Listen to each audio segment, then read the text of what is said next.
I mean, I think there's so much that we can talk about, and in fact, I know that Deepika has mentioned a couple of things as well. But let's work through some tips, because this is quite topical for our listeners.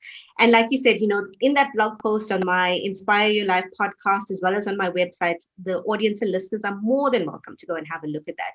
But I think the most important thing we need to start with is knowing you. So embracing that self-awareness about your habits and, of course, your mindset as well. And once you get to that level of awareness, for me, the next step is then being curious.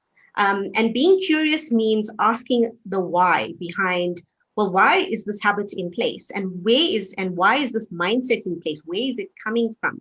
Because that level of curiosity about yourself will actually, it'll give you some answers, but most likely it's going to give you a lot more questions that you need to answer.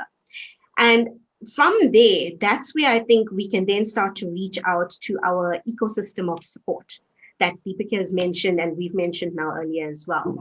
It takes time for us to understand and to process why and where and what is actually happening with us. So this ecosystem that I'm talking about will be people like a coach, an advisor, a mentor, perhaps even a best friend, your parents, people you admire, like your teachers or professors, your colleagues, even your boss, right? And these are just some examples, but each person in this ecosystem is going to offer you a very different dimension towards your self-awareness. And it's going to range from positive to neutral to even very critical. I would say to our participants, we must learn to embrace all of that and embrace it and work with a professional so that you can actually unpack that in a lot more detail. And I know when people hear the words, look at a professional, they start to think, oh, is it therapy? Is that where we're going with this? That's not what I'm talking about. Therapy is very clinical. Therapy is dependent on the level of trauma that you've experienced. And it could be very valid. It could be very necessary.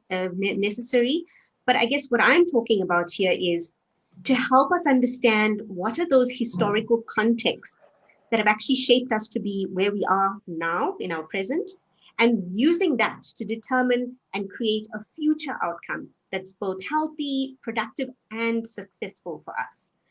I think the last bit, Amrit, before I hand over to you, is to say that the final part of the process to be able to uplift somebody out of this is to be able to create some really strong anchors. And these are things that will instigate you to action. So, if I quickly share an example with you, not too long ago, I went through 2 retrenchment processes, and they were fairly back to back. Now, anyone who knows going through retrenchment, the kind of toll it takes on you mentally, from a confidence perspective, morale, and if that isn't the biggest symbol of being an imposter, I don't know what is, right? So there's so many things that go on. But in that time, I knew I had to make some sort of a decision about what my next route was, where was I going to go, what was I going to do?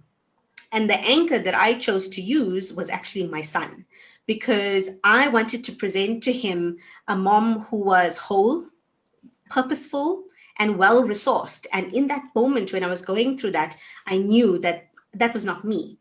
So that anchor of wanting to be more and to do more, using my son as that anchor, was what actually helped me to start Prerna Advisory.